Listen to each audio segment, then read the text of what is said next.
దొరికి నువ్వు అరెస్ట్ అయ్యి జగన్ గారి మీద నువ్వు ఎలా అబద్ధాలు చెప్తావు? నిజంగా ఈరోజు మేము అక్రమ కేసులు పెట్టలేదు, నువ్వు అక్రమంగా కేసులు కొట్టేసుకుంటున్నావు.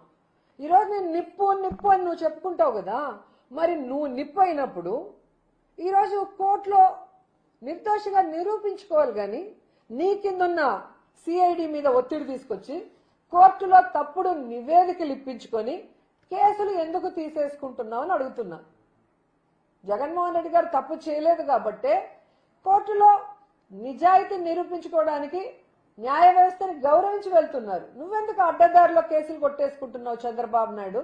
ఇది రాష్ట్ర ప్రజలకు చెప్పాల్సిన అవసరం ఉందని కూడా ఈ సందర్భంగా తెలియజేసుకుంటున్నా.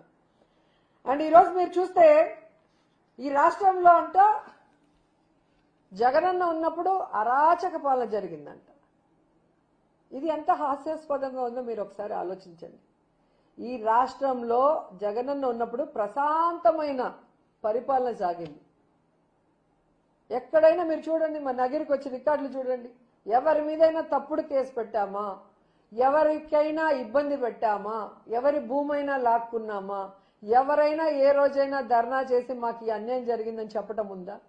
కానీ ఈరోజు రెడ్ బుక్ రాజ్యాంగం అంటూ ఏ విధంగా తప్పు పాలన జరుగుతుంది, నిజం కాదా అని అడుగుతున్నా.